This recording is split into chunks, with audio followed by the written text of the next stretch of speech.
officially recording now. So my name is Lindsay Wallace. I'm the Adventures for Wilderness coordinator here at Alberta Wilderness Association. And I'd like to welcome you all to our beautiful heritage building that we have. Thank you all for coming. I see some familiar faces from the protest this morning, this afternoon as well. So thank you guys all for showing up and being a voice for our wilderness.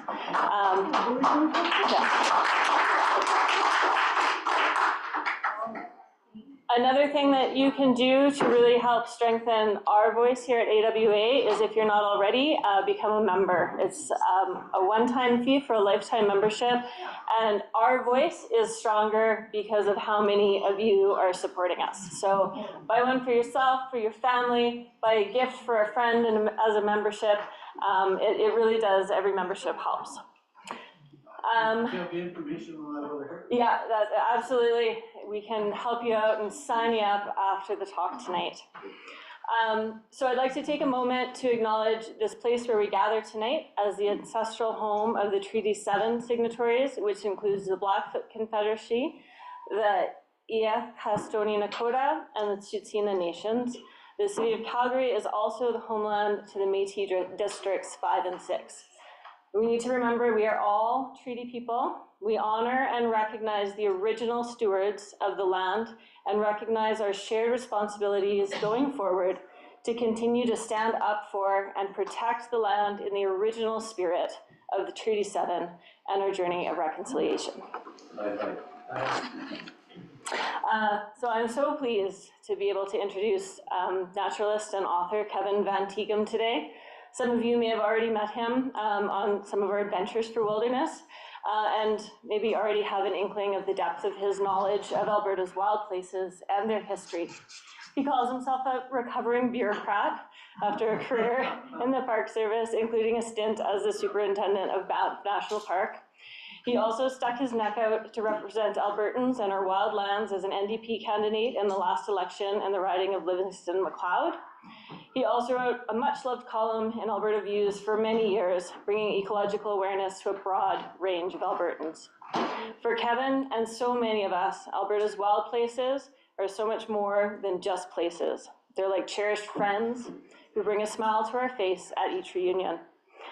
They're a salve to the soul, and sitting in that whiskey chair in the riffles of the Old Man River often provides some inspiration. At the same time, it's hard to visit the places that stir your soul and see so many heartbreaking changes and degradation happening. Sometimes it's hard to recharge when everywhere you look are the reminders that things are not as they should be. Kevin's writing manages to reflect the magic and relationships of the wild while sounding an alarm. Here at AWA, we strive to be a voice for the wilderness, and through his many writings, Kevin also acts as that voice, strong and eloquent. His many books are both an ode to the beauty and wonder of the natural world around us and a call to action for all of us to stand up and speak out for these places, like many of us have done over the past few weeks in protest of the Grassy Mountain Mine. In the preface to Wild Roses Are Worth It, he writes, "Much still stands to be lost, and with so much at stake at a time of disruption and crisis, complacency is no part of the answer." We look forward to sharing your stories tonight.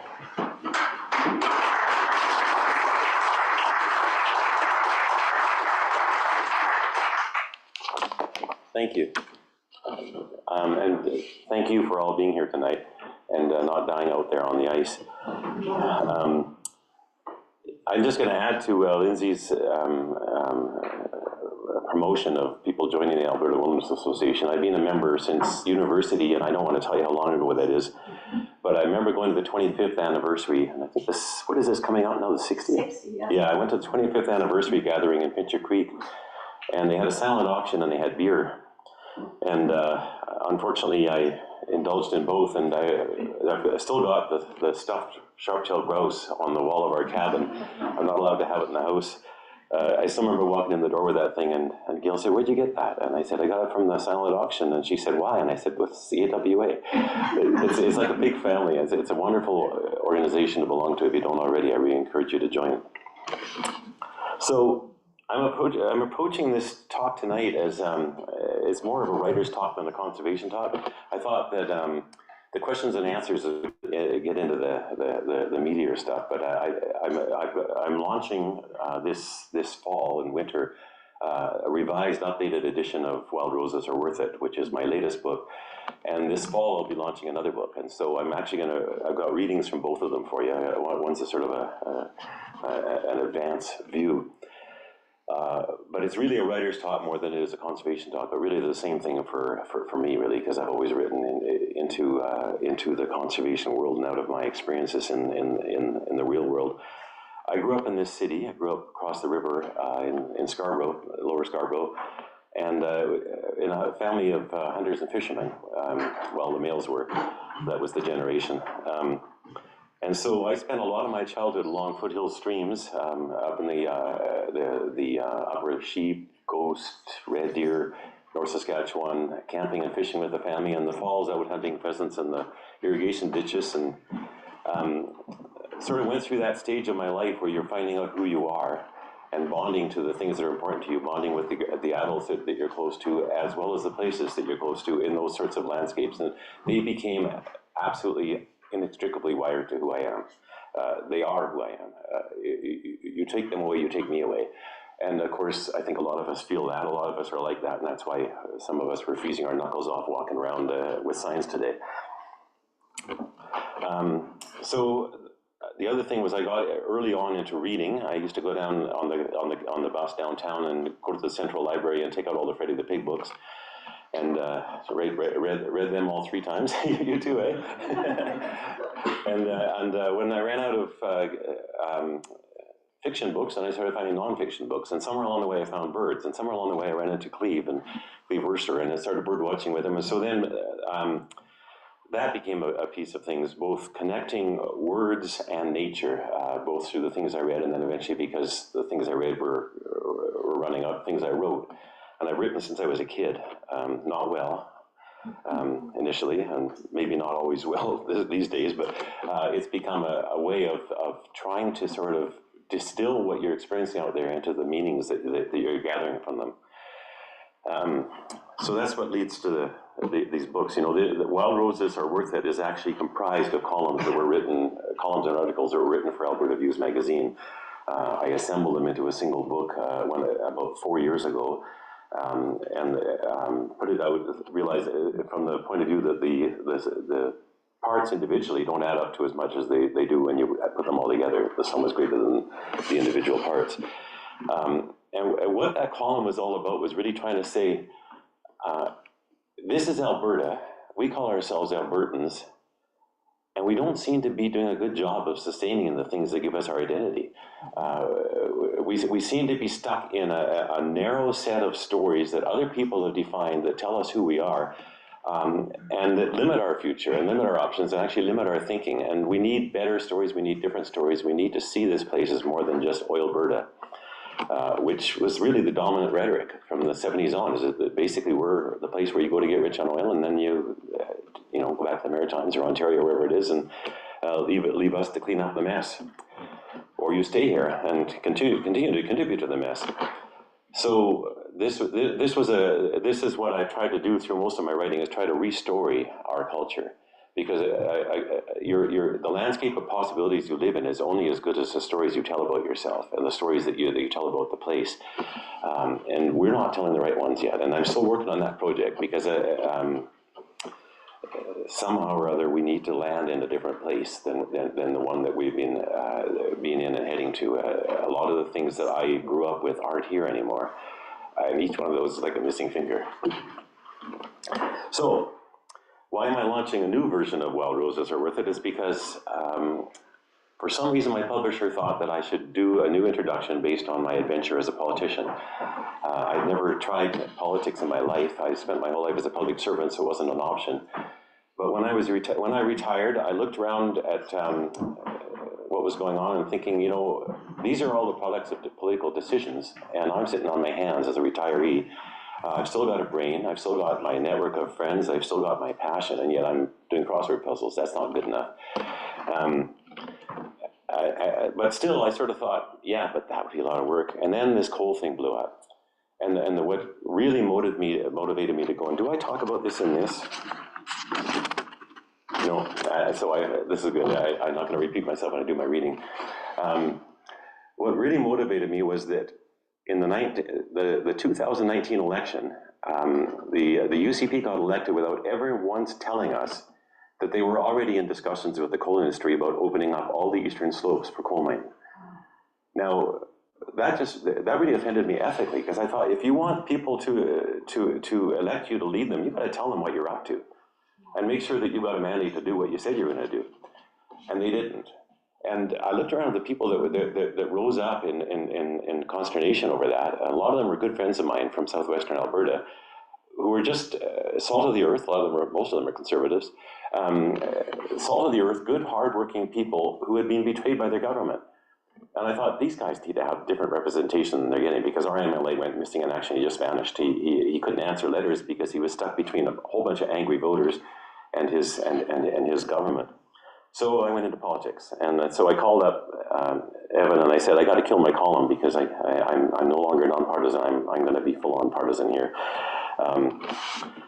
And I ran for politics. It was probably the best experience of the last couple of decades of my life. It was just mind-blowingly exhausting, but just inspiring. Just all the people I talked to, and all those little lives. They open the door and you just get a little snippet of somebody's life, but it's like they give you their elevator talk about what really matters to them, and you can smell the cooking, and you can see the kids, and you can see the state of the place, and all these people are just trying to make it work. And these people are us, and these people are used to being ignored, because we just get taken for granted here by our politicians, especially in rural Alberta, because they know that the ruling party knows that they're going to get voted for by that bunch. So I don't want to get too partisan here, but anyway, that's why I got into the whole thing. Go ahead. Says the guy with the orange scarf. So, but I didn't get elected. But we made a heck of a good effort, and I think we made a difference, and we'll see where things go from here. But anyway, I'm back into retirement, doing crossword puzzles. Okay, well, Yeah, that's good. Some of them. I got chased away by a couple that didn't. So anyway, this is from the introduction, the new introduction, the second introduction to the updated edition of Wild Roses Are Worth It. There's copies over there if you want to buy one. Copies of some of my other books, and I'm going to be donating the proceedings to the AWA, but I hadn't told them that yet. So it'll be a double whammy if you pick up that book. You'll get some of my efforts to restore our province, and you'll also be supporting the AWA. And making my publisher happy so he doesn't stop returning my emails. The reason I chose to run in Livingston McLeod, besides the fact that it has become the center of my personal universe over the course of a long life, is that I believed and still believe that any lasting change for the better has to include rural Alberta, where Alberta's core identity continues to reside. Rural Alberta is cowboy country. It's the oil patch. It's farm families and small town arenas. It's people who pull together to help one another when faced with fire, flood, or failure. And it also has its share of xenophobia, anger, intolerance, and leave-us-aloneism. It's the best of who we are and the worst. I saw both while knocking on doors, but mostly I saw resignation and cynicism among people who feel the elites don't speak for them, who feel a lack of power, who are looking for pride of place and finding only an ongoing battle among opposing selfishnesses. I met people who love Alberta but don't feel that Alberta loves them back, people who felt hopeless as they watched their best Alberta fade away. Many people told me often smugly that they don't even bother voting because there's no point. Others told me to my face that all politicians lie and none can be trusted. Some brought anger and resentment to the door and sent me home to sleepless nights wondering why I was putting myself on the line for them. But most came across as decent people simply trying to live good lives in an increasingly chaotic and uncertain world. In the end, 40% of them didn't bother voting. More than a quarter of those who did voted for change, but the rest put their faith in another roll of the conservative dice. The summer after the election was one of the hottest and driest in the history of this province. Smoke filled the skies again from unprecedented forest fires that started in what used to be our rainy season and stretched into fall. Reservoirs went dry. Municipal governments declared drought disasters, and the shrunken rivers became too warm for trout. The government brought in angling restrictions for only the second year in a row, preventing anglers from stressing fish further during the unprecedented heat of afternoon and evening. Doctors and nurses fled the pandemic, mostly to BC, seeking jobs where they could feel valued, while the new government's solution to the healthcare crisis involved launching a bureaucratic reorganization of health administrators. In alleys, living rooms, and basements across the province, people died of lethal overdoses because the safe injection sites that used to save lives were closed by a government that considers addiction a moral weakness rather than a health problem. Life expectancy of Albertans dropped for the third year in a row. Oil companies raked in record profits while automating work that used to provide Alberta workers with good-paying jobs and continuing to spill contaminated waste into our northern waterways. Their laid-off staff blamed the Trudeau government in Ottawa, the same government that was building a new pipeline for them to Tidewater in BC. The UCP government shut down consideration of any new wind and solar industries for a policy review while spending many millions on an advertising campaign against the federal government's efforts to reduce carbon dioxide pollution. Alberta lost its rat-free status. Chronic wasting disease made it into the foothills. It was a good year for ravens and other scavenging birds. Oh, this is dark. And me, I spent a lot of time down by the Old Man River. The summer was so hot that I spent a lot of time actually in the river. It was pleasant, if disconcerting. Sometimes geese clambered overhead, involved in debates to which I was not invited. One afternoon, a mother grizzly bear and her two cubs foraged on the opposite bank, the cubs playing with one another as their mother paused from time to time to look and sniff for danger. None evidently revealed itself to her, but danger was on my mind. It distracted from the joy I used to take from my sojourns by Nappy's timeless river. There were no vireos in our woods this summer, and few swallows over the shrunken river. More parts of me gone missing. More parts of Alberta gone missing. Even so, it was beautiful down by the river, it always is. Sometimes I was able to stop thinking about what I know, what I love, and fear to lose, what stands to be lost before we finally correct course and begin to steer towards the future this treaty place was meant to have. Sometimes I could smell the lingering odor of wild roses, that subtle sweetness that penetrates right to the heart that says, here still is the scent of something sacred. People might call it Alberta, but it is much, much more than that. I only went into politics for one reason. I love Alberta and felt it would be wrong not to serve her when so much is at stake. Wild roses are still worth it, I told myself. And they are, aren't they? So that's the tail end of my new introduction. The rest of the book's way more cheerful, really. You'll like it. But the rest of this talk may not be. I'm having second thoughts as I stand here, but you just have to deal with it. So that was really my, Wild Roses Are Worth It was really my attempt to challenge the prevalent stories that define and limit the nature of Alberta, my home place forever. And as I said, a culture is a product of its stories. But stories are a product of language, and I think the latest project I've been involved in is really trying to figure out why we don't talk about things in ways that lead to good outcomes, why our conversations don't always seem to take us where we want to go. They take us somewhere else, and why we just can't seem to get it. And language is, and it's really interesting. Right now I'm reading a book by Betty Bastian called Blackfoot Ways of Knowing, and it's just blowing my mind. I have to do like a page a day and then think. But language is an expression of how we think, and how we think is based on a whole bunch of things that we just take for granted. We take for granted that, for instance, that nature is all about competition. That's natural selection. There was the winners and losers, and the winners get to breed, and that's how you get the world. When in fact, nature, we've learned through ecology, is all around communion and connections and mutual support societies between things like fungus and trees and nutcrackers and pines and things like that. So, but we still talk and we still think in that competitive way of thinking about things. We have a noun language instead of a verb language. Everything is a thing. Everything is an other. Everything is an object. And so that means that we distance ourselves in the way we talk from everything else that makes us who we are. And in a way, by distancing yourself, you you exempt yourself from responsibility because it's no longer a part of you. We have a view of the world that says that the world was put here for our use. We were given dominion in the Christian Bible, and that makes everything else into a resource. But everything else is not a resource. It's a relative. It's a member of our family. It's a part of us. It's part of what makes us who we are.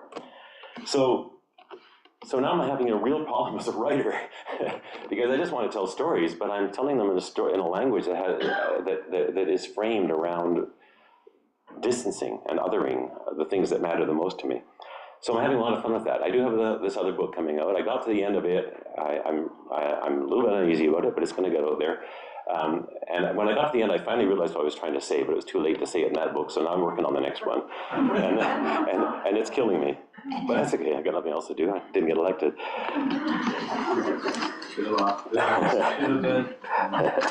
So it's important work, though, I think, and it's important work for all of us.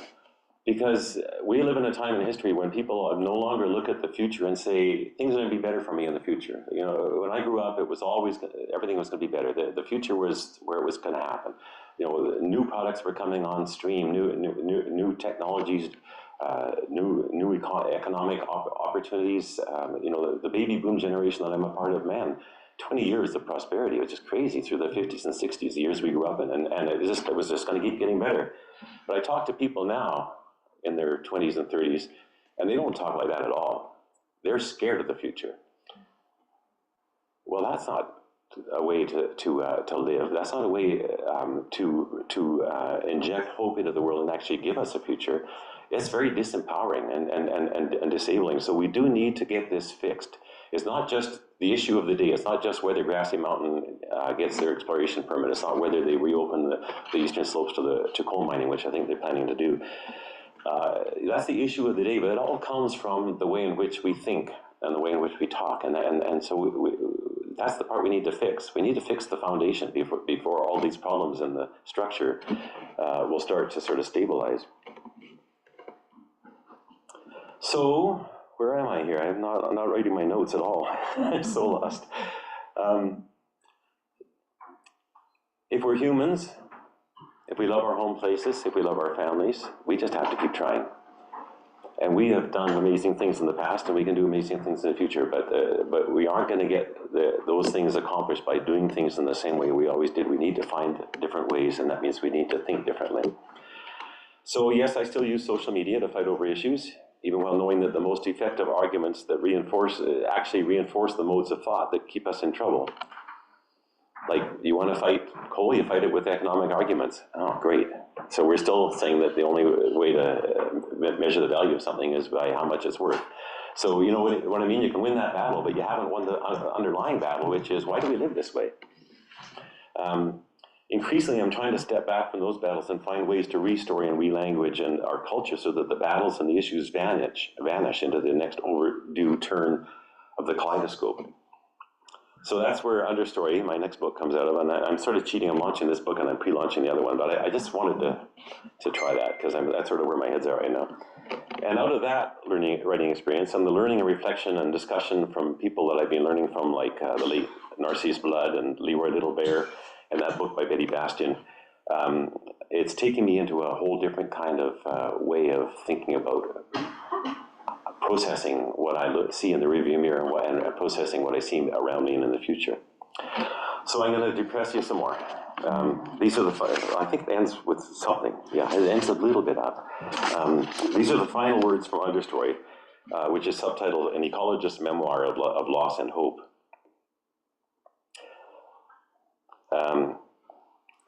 Old guys always get choked up at some point, so please forgive me. I'll do my best not to.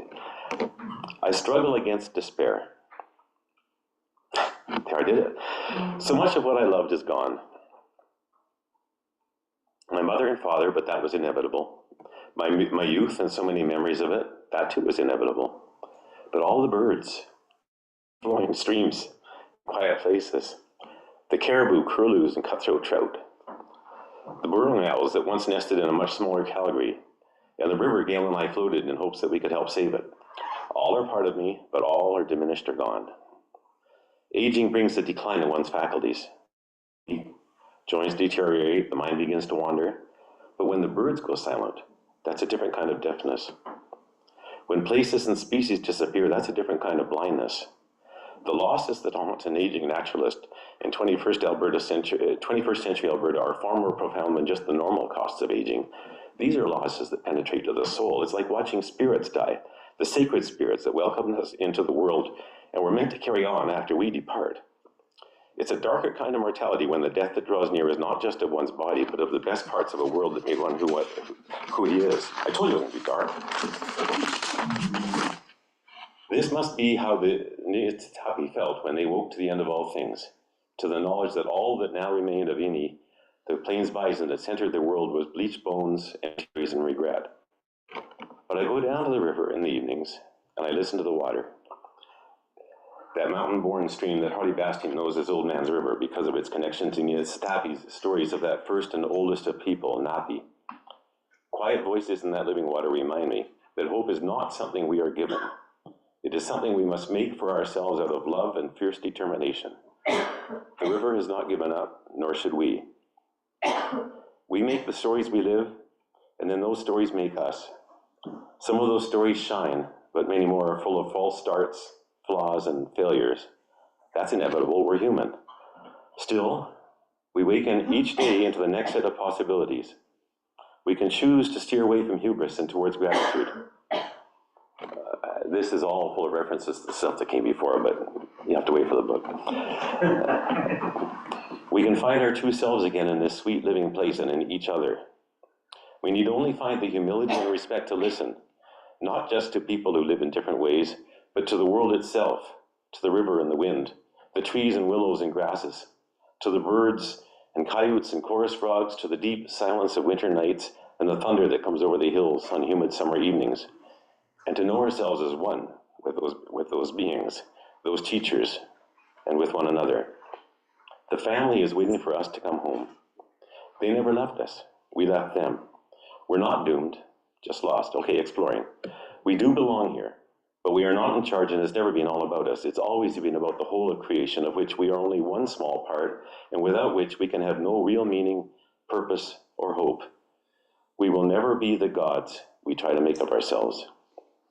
When we come to terms with that humbling truth, we may yet find ourselves holding the long-lost key to the Eden from which we continually banish ourselves, and emerge at last into the light of a future in which things are no longer so broken, and the spirits of this sacred place sing again, not just in all our relations, but in us too, as it was always meant to be. So that's how I ended the book, but you'll have to wait to see the rest of it.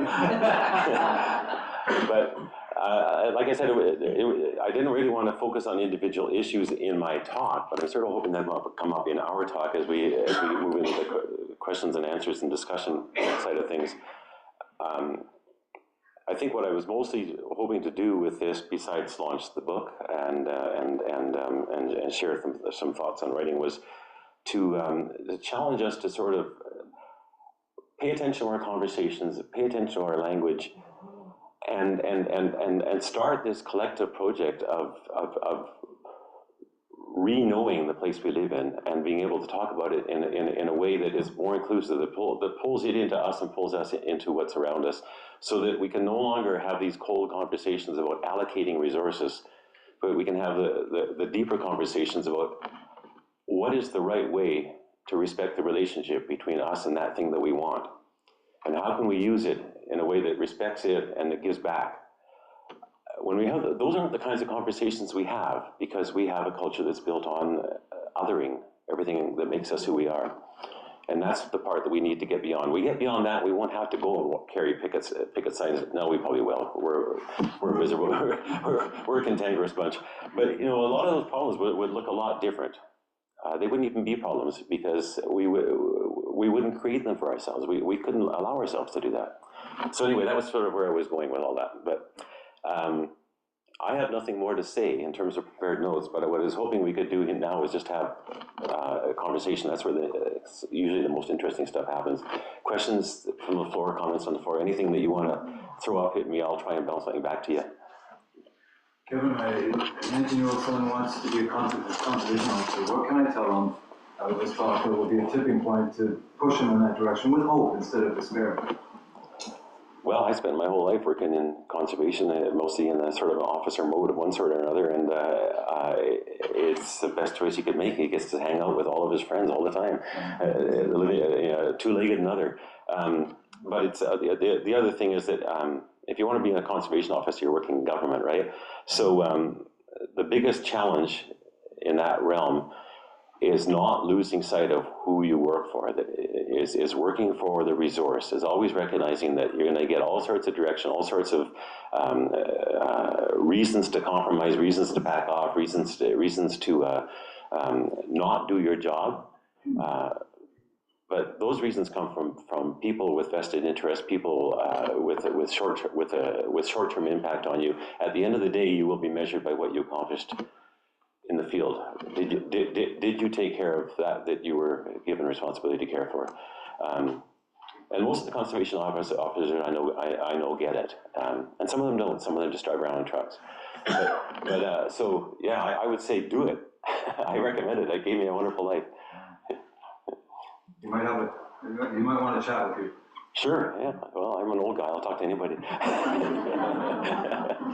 you thought much about our population that's growing exponentially, and everything that comes with it? And it's going to be a lot bleaker because there's going to be less room. You need another turn of the page, to put that into your model as well. Yeah, that's a real pickle, because that's although I think that the productivity rates on a lot of these human populations are sort of dropping right now, but it's kind of after we're already over 9 billion on the planet, but yeah, it's kind of crowded. I don't have an answer to that. I have to confess, I'm one of 10 kids. My parents were part of the problem. I got 3. I can barely hike on normal hiking trail because I want some solitude. Yeah. And it's just there's a few places I can go and be by myself. Yeah. Very few. And I blame Instagram and the way that everybody popularizes everything. Every time somebody finds one of our special places, they got to tell everybody, and they do. And in your one story, you said you're going to break your camera the next time you see somebody jumping up in the air in a place where they're hiking. Yeah. I disagree. I live in the south, right by Fish Creek. Ah. Many days I walk down there during the week, and who do I meet?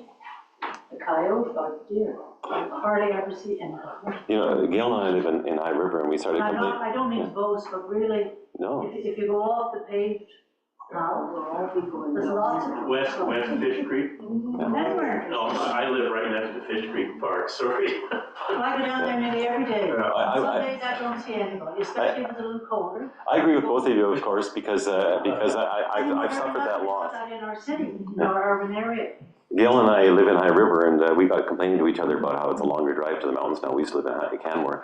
So we actually, not real long ago, we drove into the city and went to Fish Creek Park. And it was okay. It wasn't as crowded as some of the trails we've seen in Kananaskis. But yeah, I mean, it's a crowded world. I mean, we had the best of times, the baby boomers. I hate saying that because we didn't earn them. We just got them. It just happened. But in this crowded world, we need more people to fall in love with it because the problems don't get any less thorny. So they obviously need more people with passion for solutions. Rather, if they all stay home, it's a problem. If they all stay home, they're not connecting. If they're not connecting, it's not even. People out walking in nature. Yeah. Even if you have to pass them by, or a stroller gets in the way, or they're out enjoying nature. Yeah. As long as the darn dog doesn't jump on you with its muddy paws. As long as they don't leave that little bag beside the table at the trail.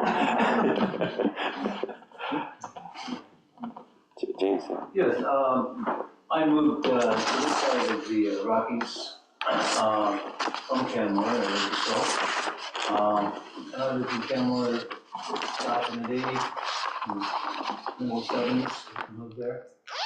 And all the trails and all the hiking, mountain biking trails and hiking trails that we use are now freeways. Mm. And it's much better I live in Black Diamond, it's much better out that way, less people to run into.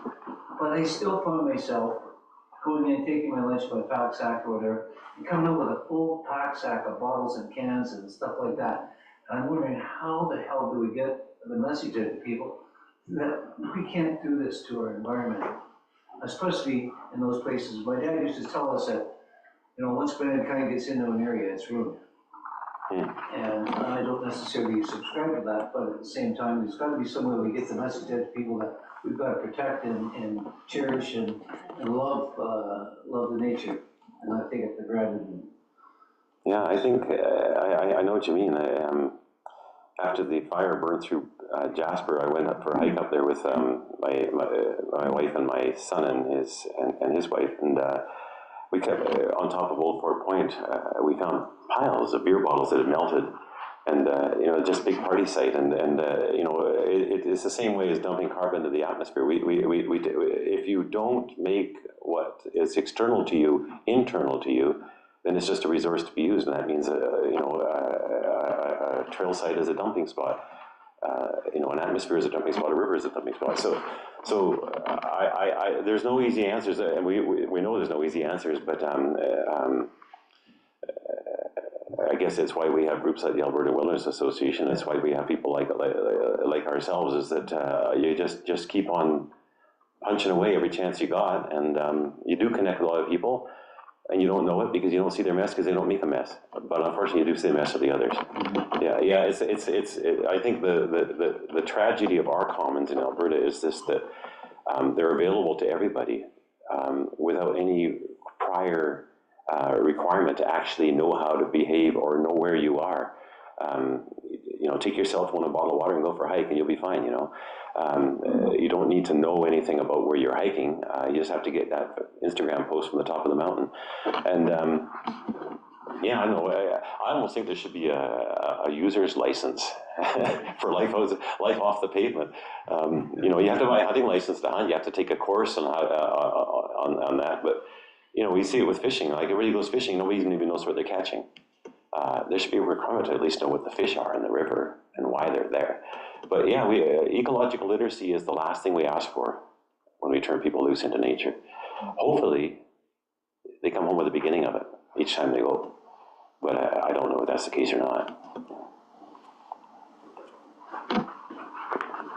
We have a biodiversity crisis, we have a climate crisis. We also have a crisis with truth. I think that may be the crux of the problem, is there is no truth anymore. There's all these thousands of truths out there. There always was, but at least there was guidance and more commonality of thought. Now, we don't care about science. We don't care about facts. I have my facts. I'm entitled to them, very entitled to them. So how do we use that technology that we hate so much to actually, it seems that somebody has bought the truth with their billions. And if that's the problem. We can solve, maybe we get somewhere. And until we do, I think we're really in shit creek. Yeah, I don't know how you deal with that. Like when fact is an option. I don't know how you do that. I know Lauren Fitch has got a great line. He says, I got principles. If you don't like them, I got other principles. And it's like, well, I got the truth, and if you don't like that, I'll tell you a different one. I don't think I don't think the solution is to fight fire with fire. Is to chase that rabbit. I think the solution. I have to believe that the solution is to stay on the high road and to continue and to demand truth and to present truth and not to cheat, not to create an interesting thing on the internet that'll get everybody angry but isn't necessarily true. That's very effective at motivating the lizard brain that a lot of these politicians seem to want to. Yeah, but it doesn't take us to a place where we're going to be in any better shape. You know, it basically validates what others are doing. But really, I think all I'm offering here is a go down fighting strategy, because it's huge. It's huge. Like the dysfunction that we're dealing with right now is immense and not going to get less. But you know, if you love something, you got to fight for it. That's all you can do. You know, just keep on going. You don't have the option You're fighting, otherwise you're lost. you don't have the option to turn off the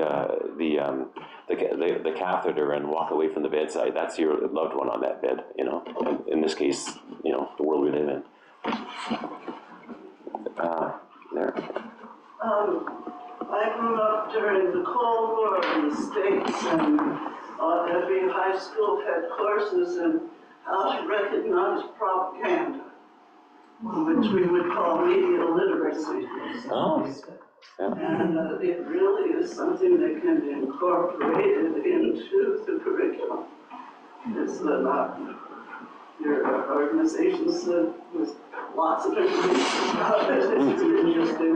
You don't have to fight fire with fire. You tell people this is how you sort out things. You look at things. You check it. You need at least 2 confirmations before you start even looking at the thing, right? It's not that hard to instill. I mean, it might be hard to reach the internet generations, but I think so. That's kind of neat though, because it's actually it's offering kids the chance to sort of recognize the bad guys. I mean, it's kind of fun for a kid if you get them motivated right around that. Like, one way to do it is to have them create their own commercials. All the techniques right there. Yeah, or invent their own you know, dishonest meme to get everybody fired up, and then talk about what happened when they used it. Yeah. I'll go with you. Yeah. And you next. Yeah. Not quite sure how to do this. I think we have to look at ourselves and where we came from and where we are. We started out, 99% of our existence has been as hunter-gatherers. As such, we were very much in and part of nature. And as such, we constituted less than 1% of life on Earth. Now it's greater than 95%. Our species alone is 10 times all other wildlife on the planet. That's vertebrates I'm talking about, Yeah. terrestrial. Since 1970 until 2018, 68% of the wildlife has disappeared. So that's in our lifetime. And the increase from that to last year is 73%. So we're talking 5%. If you look at birds, and it's from the World Wildlife Fund, until 2018, it was 40% were in trouble. 4 years later, 22, 49%. It can't continue. We are consuming more than the Earth can produce, and we have reduced the productivity by about 50%. So we're producing less, we're reducing productivity, and we're increasing our consumption, not just because we're increasing our population, but we're increasing our consumption per capita. In the developed world, which we are part of, and the developing world, which is trying to catch up. And we are way past the sustainability part where we can have a viable thing. And on a more personal life, I guess, with wildlife, what struck me, because I grew up on a ranch out right down in the Millville area, and I worked with wildlife, and I say to people, if you think you know about wildlife, can you give me an example where you can predict behavior? And most people have never thought about that, and if they do think about saying you can't, that's true, I probably wouldn't be here. One of the things that struck me, I took some friends out to a grouse sled, a sharp-killed grouse sled. And when we were finished watching him, one of the women there said, just hold on a second. I want to listen. I want to listen to the silence. That should never be in the spring. If you go out on the prairie when I was a kid, it was a chorus of noise. If you go up in the Arctic, same thing, 24 hours. And so we've lost all that. And we are kind of like a snowball going downhill. We're getting bigger and bigger. We're out of control. Yeah. Our sustainability should be. Geez, I thought I was a downer. Sorry? I didn't cut down. I said, geez, I thought I was a downer. Well, I'm writing a book about it, and Oh. it wasn't my intent to do that. I'm going to ask you about how you got your published, because I've got I guess, a workable manuscript, and I'm looking at all of that. Yeah. And it's,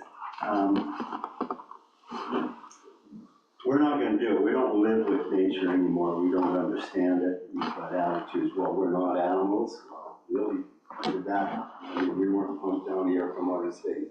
We are animals, but we are not subject to the forces of nature. What's really constraining us is our cultural values and how we look at things. Yeah. Yeah, exactly. Yeah. You know, the things that you were talking about. And that's the problem, and we don't have control over that. And I just don't see how we're going to do it, and I don't like to be a downer, and sometimes when I'm doing my research on it, I have to walk away from it, because you look at this stuff, I mean, it's stunning. I mean, I grew up in the country, I worked with wildlife, I've been recognized for some of the work that I've done, and I was still stunned to find that, you know, wildlife is less than 5% of life on Earth. The other part are domestic animals and us, and it's essentially 5 species. You know, and you know, it's I keep wanting to cut you off because it's such a hopeless picture, but it's a picture that we all chew on, and in different ways. And then we wake up the next morning and we're still here. And so I've asked myself, how do you come to terms with that? We don't control so much, but what we do control is what we choose to work on. What we choose. You're working on a book. I've written a few books. Yeah, some of us belong to environmental groups. Some of us, go and refill our souls in the morning by just going for a hike and try not to think about the stuff that worries us. But the answer to me is that it doesn't matter how hopeless it looks. It's our job to care, and it's our job to work, because it goes back to that sort of objectivist thinking, to think that we're looking for a win.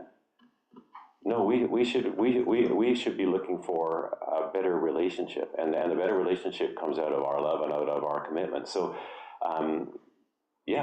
It might be a matter of going down fighting, but you're fighting out of a passion for the place you're in, and it's worth doing. So, and the other way I comfort myself is I say, like some of us have mobilized around this coal issue, and we might bloody well win it. If we don't win it, we'll win a big part of it, because we've got a government that's nervous about what they've set off here. So, and that wouldn't have happened if we hadn't done it. And that's just us in this little corner of the world. But all over the world, there are people that are looking at their home places and fighting for parts of it. And that's their job. So, we've lost a bunch of stuff. But then there's been previous extinction events, and a whole new universe has emerged out of the wreckage. And so, maybe we sort of screwed up as a species, and maybe our time is limited. The world's going to go on, but in the meantime, this is our home place. These are our relatives, and they're worth fighting for. Yeah, I agree with that, because I fought with that when I was writing my book, and I didn't start out doing that. Most people don't grow up in wildlife, they don't understand animals and how they behave, and that was my point of what I was doing. But then you've got to look at us and our development, and how our evolution, how we came to be what we are. And then you go into all this negative stuff that I just mentioned, and you go, okay, we're still alive, I'm still alive. What are you going to do about it? You just can't say, well, everything's going to hell. You've got to come up with some kind of way of how are we going to do that, and that's kind of where I'm at now, because just saying things are bad isn't good enough in my opinion. I think It's not good enough for me in the book that I'm writing. I want to say, okay, where do we go from here? We got to try. I think the way to, another piece that I've done is, is just pick one or two things and those are your thing.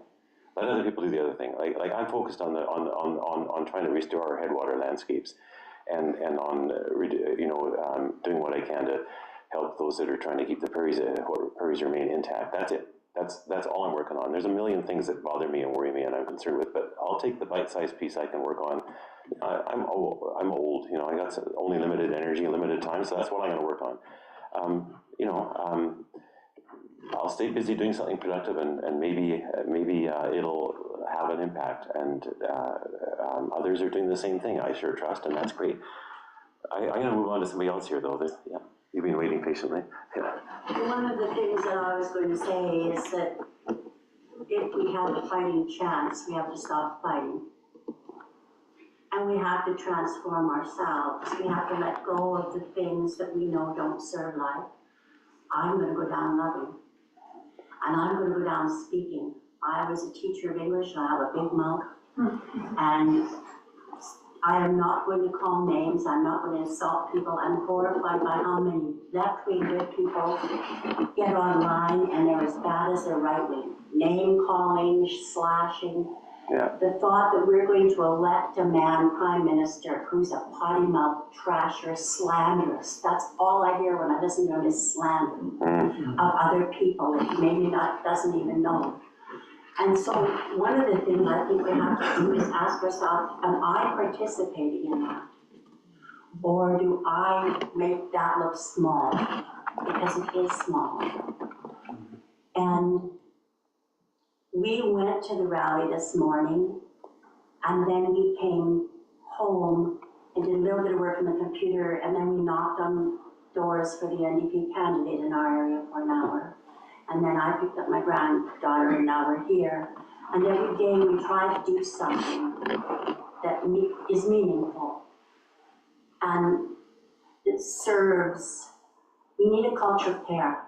We need to care for each other, we need to know each other's names. We need to speak without anger, but truth. If we care about truth, we can all speak it. And we can speak it to those people who are spreading misinformation. I went for a massage on Monday, and my massage therapist, I think he's a little into the manosphere. And he starts talking about the 9 times that women have got out of their traditional roles and it's always ended badly. Oh, no. But here's the thing, my massage therapist is a really good man. He's a miracle of a body worker. He's got doctor's books so he can read about the body, but he still is out there in a divorce situation, reading this stuff. We meet these people all the time. Don't let them monopolize us. Don't let them silence us. Tell them, I think you're wrong. And I did that. And I said at the end, I think you're salvageable, Stan. And I said, what we need is a culture of care. We need to care about each other. Men care about women. Women care about men. Yeah. Like, the planet is dying and we're going to have gender war? Well, that might help with the population thing. Well, but isn't it interesting how we've all been somehow trained to find a scapegoat rather than a solution, because it's easy to be enraged and it takes work to win an election. I'll tell you. We need to win this next election. No argument from here. Thank you. And it reminds me of something that was really moving to me, I think, was when we had the first go-round on coal, right after the government lifted ended the coal policy and opened up the eastern slopes, leased them out for coal. And then everybody rose up on their hind legs and fought back, and they backed down. Not far enough, but they backed down. And at some point, somebody in the group that I was sort of networking with said, all we've done is we've met to campaign and organize and fight, and we need to celebrate it. We should seize this moment. So we went out to a friend's ranch out in the Willow Valley, sort of south of the Old Man River there. And I remember looking around the fire, and there was a couple of Piikani women there with their children. There was you know, big surly old rancher at the barbecue. You know, there was a couple of guys from Calgary that were sort of like, is that a cow? You know, like there was all these people that were from different sectors, you know, and they were all sitting there partying together. And before the coal issue blew up, they'd only talked about each other. They never talked with each other. And here they were actually partying together. And that was an example, I think, of what's possible when you put your passion around the things that matter and look for others that are doing the same thing. All of a sudden you find out the things you thought made you different are actually irrelevant, because there's something that makes you the same, and it's the stuff that really matters. Yeah, in 2015, I went down to Crowsnest Pass and I drove up the Vermis Road. I'd never been up it before. And I cried because I thought, this is the country my brother and I dreamed about in Saskatchewan. We talked about having a ranch, but I thought, I bet they're all conservative. Some of them well, are. not anymore. Yeah, Suddenly the land became a little bit more important than the ideology. that's right, yeah, and even though, and some of them are still conservative, but that's okay, because that's a set of values that works for them and has. They're my kind of conservative. Exactly, yeah, they're the conservative in the good way. Yeah. So, a point made online. Sounds like you're talking about natural law and reciprocity and advocating for these concepts. Can we hope that these Indigenous worldviews could ever be included in policy and legislative tools, and how? Well, I think we can hope that, and I do think that we're over a cusp here.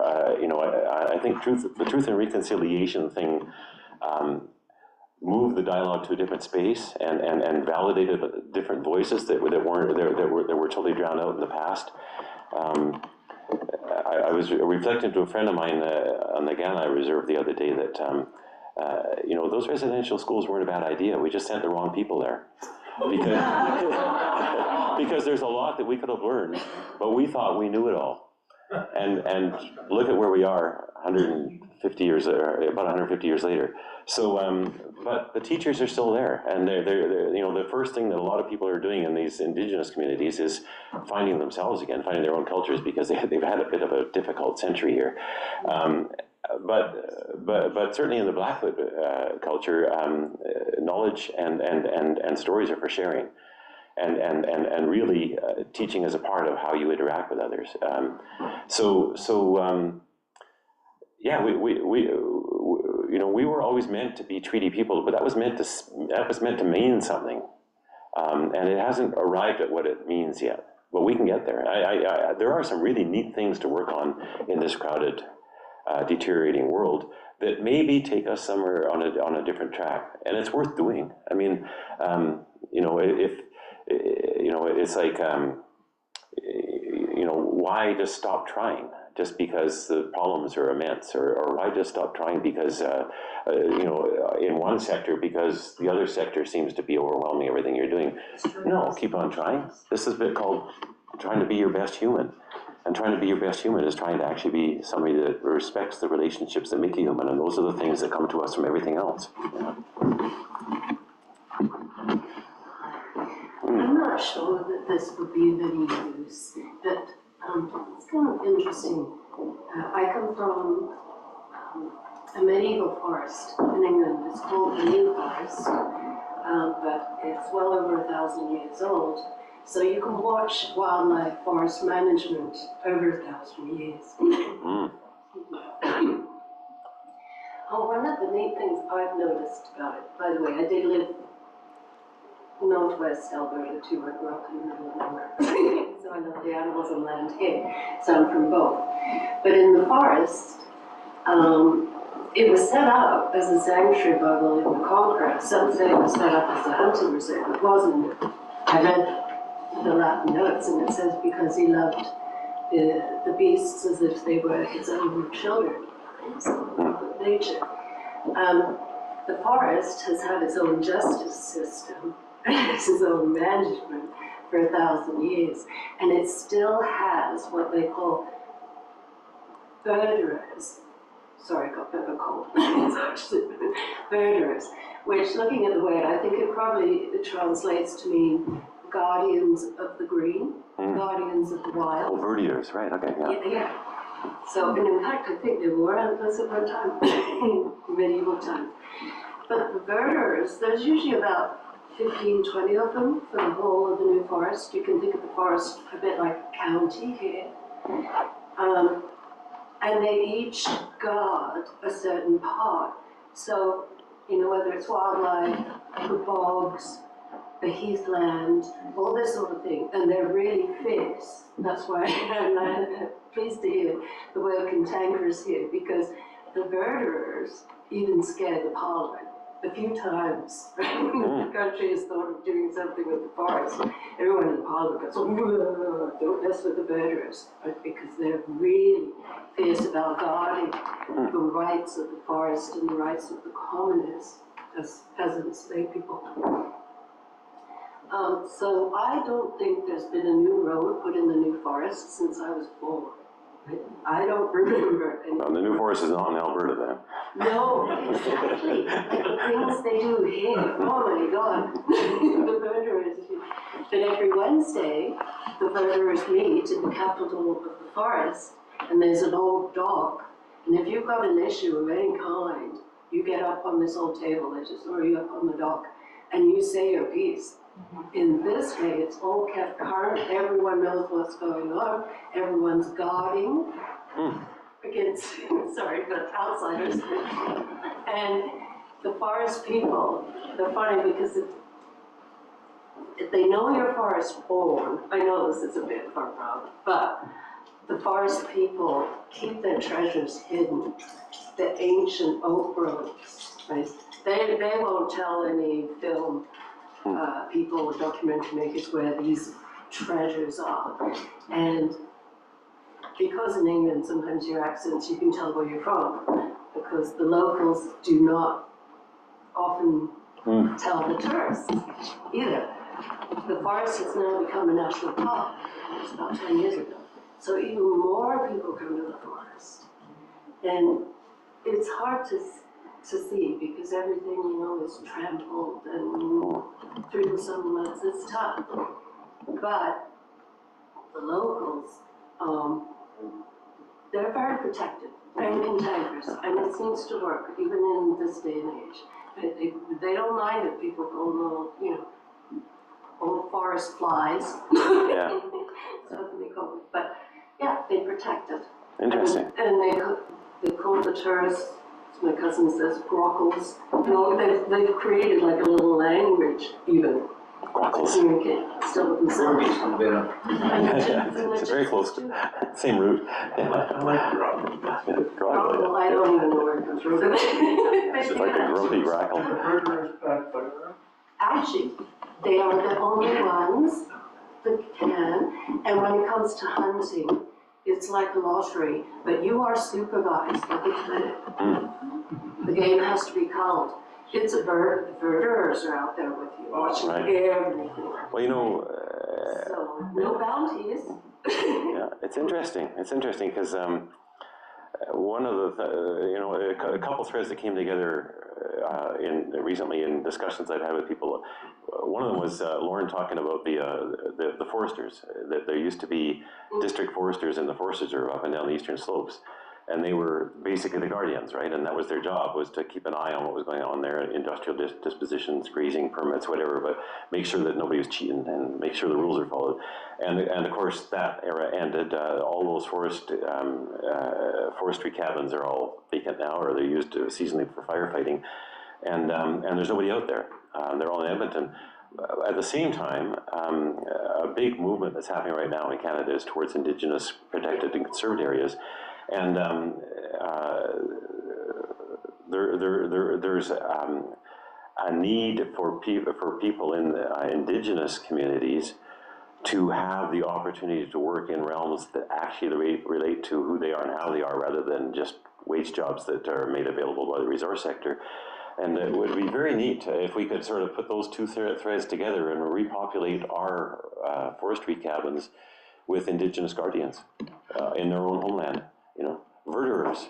And the verderers are actually actually elected to, that was another thing I was gonna say, they were elected by the forest community. And they range from professionals, biologists and so on, to artists. I know the head verderer is an artist, so anybody who really cares, whom the local people trust, and has a spirit to be a fighter and cantankerous, that's Interesting. that's the I verderer. have to look into this more. And even the locals, like if you get caught brawling outside a pub, you can be sent to the verderers for forest justice and be put up on that dock on Wednesday and told off, as my cousin was. This is interesting. The 21st century, I like this. So, it keeps, and some of the old words, you were talking about words, how language can separate, and, a lot of words have fallen out of use in the last, say, 300 years. I'd love to read this stuff. I'm a writer myself, so. Maybe we'll take just one last question here, and then if you have some final words. Sure, you bet. Okay. Well, thanks, Kevin. I wonder, because, we're getting to the uplifting part now, and I don't want to go down, right? And so as an old curmudgeon conservationist, what's happened in my lifetime because of what people did, I think those are the stories we also need to tell. I grew up with killer sloths in London. My mom used to do washing and hang it outside and have to bring it in and wash it again because it was soot and coal burning. I know where I don't want to go back.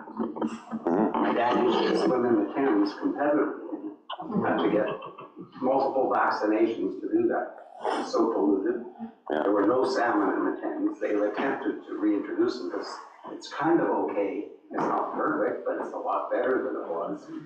The ozone problem got fixed. So think about big things that got done.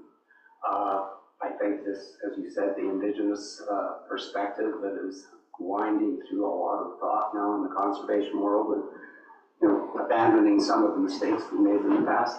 Those are uplifting stories. The 500,000 plus acre American Prairie Reserve, where they're rematriating bison and establishing new relationships with indigenous people, the 50,000 plus or 60,000 now acre down in the Southern Plains in Colorado, where they're also rematriating bison. And we had the privilege of going down there last summer. Those are the positive stories. We all know the beast that we're facing and the problems that we're up against. Don't despair, get out, enjoy, recharge, so you can get back. Make a good story. Fight for the things you love. I tell you what, man, my final word will be one short more reading, because it relates to that. There are so many good stories, and we just need to author them. Where the heck is this? I haven't read this book for a while.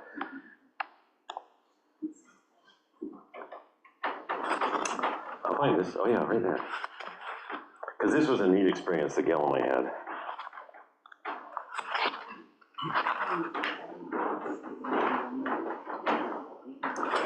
So this is from one of the first essays in Wild Roses Are Worth It. Recently I found my nature scrapbooks in the late 1960s. I suspect most birders are a bit obsessive compulsive, though those scrapbooks certainly offer convincing evidence. Among the newspaper clippings carefully glued into the scrapbooks was one stating that the world's population of whooping cranes, the much larger relative of the sandhill, had increased to 18. 18. I despaired of ever seeing one. Those whooping cranes all nested in Alberta, but only in remote Wood Buffalo National Park. Like the sandhills, their migration route lay far from my home, mostly in Saskatchewan, and I knew all 18 would be gone when I grew up. More than 10 times that many whooping cranes will migrate south from Wood Buffalo this fall. Actually, now it's even more than that. It's over, I think it's over 500 now. Breeding and reserve programs maintain other small flocks. The world population has increased to almost 300, okay, 500 now. They are almost out of danger. What a success. One drizzly day, so I'm just going to skip forward a little bit here. My wife and I decided we should take advantage of our exile from Alberta when I worked briefly in Saskatchewan to look for whooping cranes. A bit of internet sleuthing revealed that fall migration sightings are commonest northeast of Saskatoon in mid-October. One drizzly day we headed south through what felt like endless fields and forests. It was like searching for a needle in a haystack. But then, south of Blaine Lake, I found myself veering onto the shoulder and staring in disbelief at 2 white spots a kilometer away at the edge of a stubble field. Could it be? Down a side road, we found a vantage point only a couple of 100 meters away. 2 tall, elegant adult whooping cranes were foraging along the edge of a field, accompanied by a reddish fledgling, itself larger than a sandhill crane. And this is the part I wanted to get to. Shortly after, a pickup truck pulled up with 2 stocky young men in it. They were keeping an eye on the cranes and making sure we didn't disturb them. The farmers watched from a distance until we left.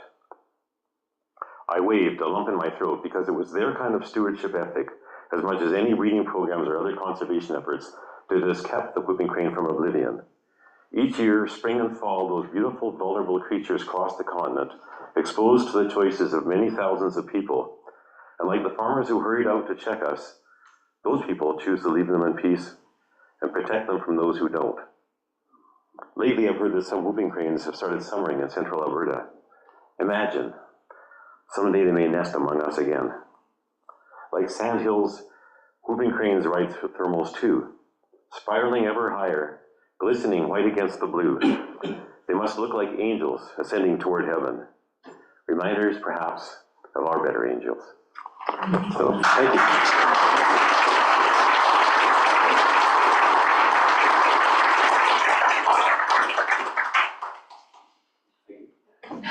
Well, thank you, Kevin, so much for coming. Thank you guys all for coming and those lovely words. We have a small token from local businesses, Tea Trader and Bona Soapworks, who have donated some stuff. Thank you. So if folks want to pick up one of Kevin's books, I'm sure he'll happily sign them for you. Also, if you're interested in memberships, come talk to one of the staff members here tonight. Or if you're listening online, you can also go online to our website, albertawilderness.ca, and purchase a membership there. And also a reminder, it is our 60th anniversary this year, and our big project is we're asking you, what's your 60? So Kevin talked tonight a lot about connection and relationships to nature, and that fact that we know people are not going to fight for things they don't love. So what we're asking is tell all your friends, and we'd like you to pick a nature-based challenge around the number 60. It could be as easy as going out 60 times in 2025 for a nature walk, or a meditation in nature, or doing some nature artwork. It can really be anything. It could be writing 60 letters to government about the things that are important. So if you can check out on our website, if you have any questions, please feel free to ask me. If you sign up as a member of the 60, there's going to be prizes for if you do some fundraising, and also Bona Soapworks is making medals for all the finishers. So that's something that's really exciting. Thank you again, Kevin, and thank you guys all for coming. If I do 60 more than once, can I have 2 entries? You can enter twice if you would like, yes. All right, thank you all.